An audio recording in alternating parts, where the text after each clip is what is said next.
Hello again, YouTube. So I wanted to talk today about some pros and cons of the SIG P229. These are, of course, going to be subjective. However, I feel like these are going to be following the more general sense based off of the amount of people I've interacted with, what they shoot, what they like, what they look for in a handgun. So first, we're going to start off, show clear. So I'm going to start off with the generally perceived cons of this in the modern market. So first thing is going to be the weight. We mentioned in the other video, this without the flashlight and unloaded is probably around 34 ounces, which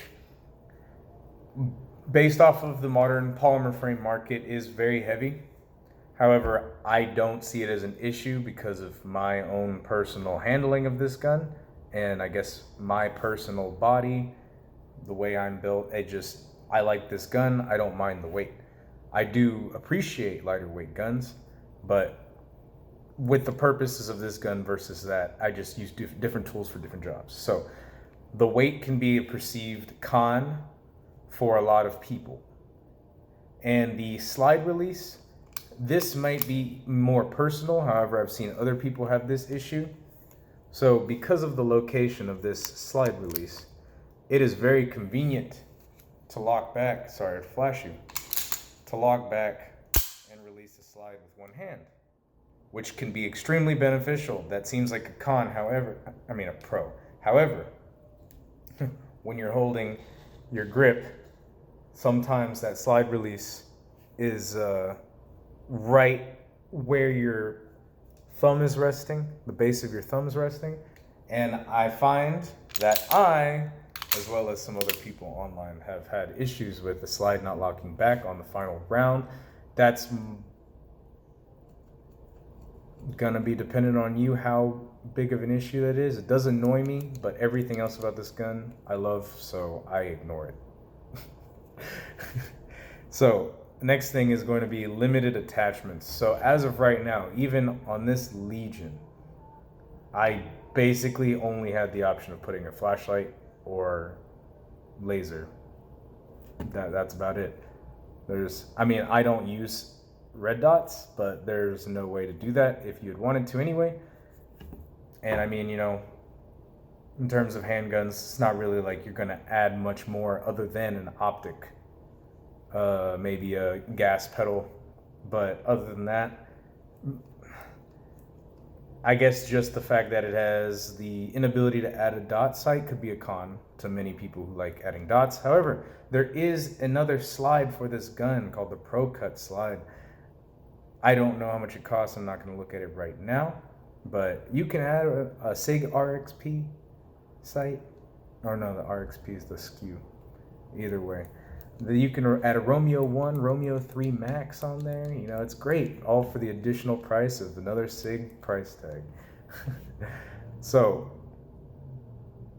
the magazines are standard SIG mags, $50 each.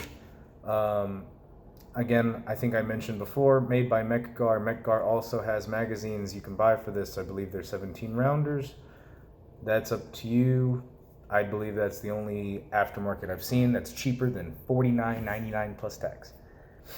Now, on to what I would perceive as pros, and I believe some would as well. The recoil on this gun is extremely smooth. This gun shoots so nicely. The weight is balanced well. It absorbs everything, even some plus P loads. I've loaded, this gun handles them extremely well, and I have not seen any extra wear. Heck, my brass is getting torn up, and this gun doesn't even have the finish coming off on the rails. So I don't know what to say about that other than that's been pretty impressive. The ergonomics, I would say with the Legion grip, I wish it was just a little bit thinner. I liked the E2 grips. There are many other grips. However, I've gotten very used to these, and I just think the overall ergonomics of the grip angle and trigger, I like double action, single action, you all know, but all the controls are easily accessible with one hand. Like I said, though, that causing an issue with the two hands on the slide release. subjective. You can always change your grip and train around it. Caliber options, you can get this in 9mm or 357 SIG or 40 Smith & Wesson. So that could be a huge pro as well. I like 9mm overall. I've seen people use this with 357 SIG, which I've been interested in. That could be another option I could get later. I have that option. And the durability, this thing is heavy, like I said. All metal. I could beat somebody over the head with this if I needed to and not even worry about the gun breaking. It is a very, very hefty chunk of metal, and it sends other hefty chunks of metals very fast and accurately. It's an impressive gun. I love it. It has its cons, but it was developed with a purpose. Obviously to be the compact version of the 226, which was developed with a purpose. So these are going to be in the middle. I don't really have these labeled as pros or cons.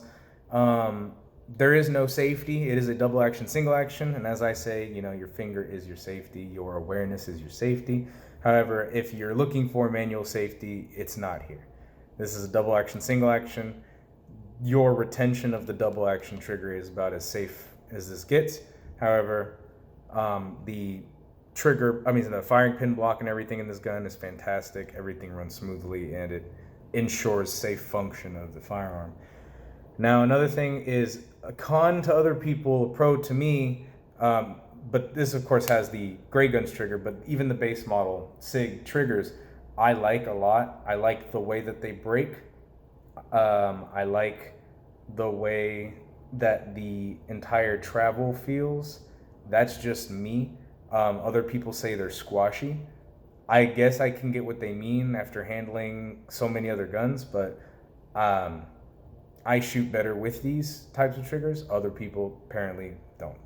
So that's about all I can get. Next video, I'll probably talk about either modifications, which there are many modifications you can make to this gun, as well as some attachments, and I'll include holsters in that attachments video. That would be good options for this particular gun. So thank you again for watching, and I hope I'm helping somebody learn about something that's important to them.